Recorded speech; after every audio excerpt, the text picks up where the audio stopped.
إلا الله محمد رسول الله لا إله إلا الله محمد رسول الله. وہ مالک اور وہ خالق ہم سب سے یہ کہہ رہا ہے ادعونی تم مجھے پکارو، ادعونی تم مجھے پکارو. علامہ قرطبی رحمۃ اللہ علیہ نے لکھا ہے اس آیت کے ذیل میں کہ وہ اللہ تبارک تعالیٰ جب کہہ رہا ہے کہ تم مجھے پکارو، وہ تمہاری پکار کو قبول کرنا چاہتا ہے، وہ تمہاری دعا کو قبول کرنا چاہتا ہے، جبھی تو تمہیں کہہ رہا ہے کہ تم مجھے پکارو. معلوم یہ ہوا کہ جب بندہ اللہ کے سامنے ہاتھ پھیلاتا ہے، ہاتھ اٹھاتا ہے، اللہ تبارک تعالیٰ کے حکم کو پورا کر رہا ہے. کیوں ہاتھ پھیلا رہا ہے؟ اس لیے کہ اللہ نے حکم دیا ہے، اس لیے ہاتھ پھیلا رہا ہوں. فرمایا جب اللہ کے اس حکم کو پورا کرے گا، اللہ پاک اس کی مراد کو بھی ضرور پورا کریں گے.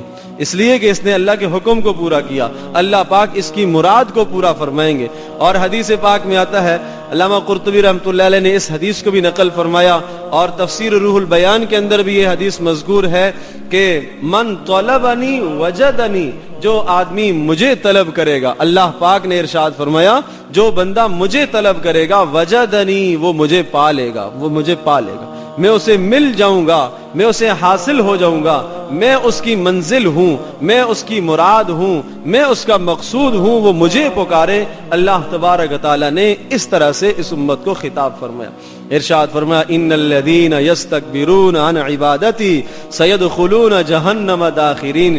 سن لو وہ لوگ جو یستکبرون عن عبادتی، اپنے اللہ کو نہیں پکارتے، اللہ کے سامنے ہاتھ نہیں پھیلاتے، یہ تکبرانہ عمل ہے، ان کا یہ عمل کبر والا عمل ہے. سیدخلون جہنم داخرین، اللہ پاک ایسے لوگوں کو ذلیل کر کے جہنم میں داخل کرے گا جو اللہ کے سامنے ہاتھ نہیں پھیلاتا. حضرت انس رضی اللہ تعالیٰ کی روایت ہے، رسول اکرم صلی اللہ علیہ وسلم نے ارشاد فرمایا کہ دیکھو تمہیں چاہیے کہ تم اپنے رب کو پکارو. ارشاد فرمایا اپنی چھوٹی حاجت بھی، اپنی بڑی حاجت بھی اپنے اللہ کے سامنے ظاہر کرو.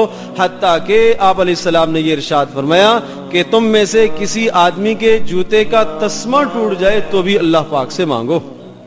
اندازہ کیجئے اتنے چھوٹے سے عمل سے بھی یہ بتایا کہ اللہ پاک سے مانگو.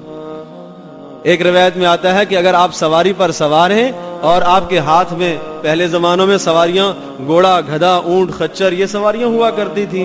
ارشاد فرمایا اس سواری کا چابک آپ کے ہاتھ میں ہے جس کے ذریعے سے آپ اس سواری کو ہانک رہے ہیں.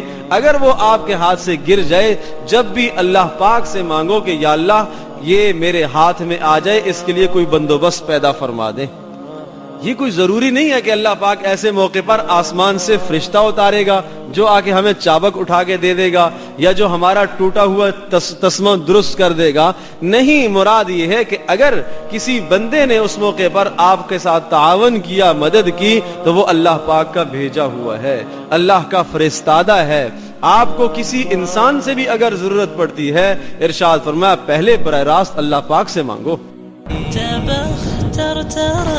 ترجل بصوت وخيل فما لك في الأرض درب صحيح إلى الله عدنا وبالله نذنا ليطوى زمان بائس شحيح ليطوى زمان. شكرا يا ربي شكرا هديت قلبي شكرا نورت دربي شكرا شكرا يا رب شكرا يا ربي شكرا هديت قلبي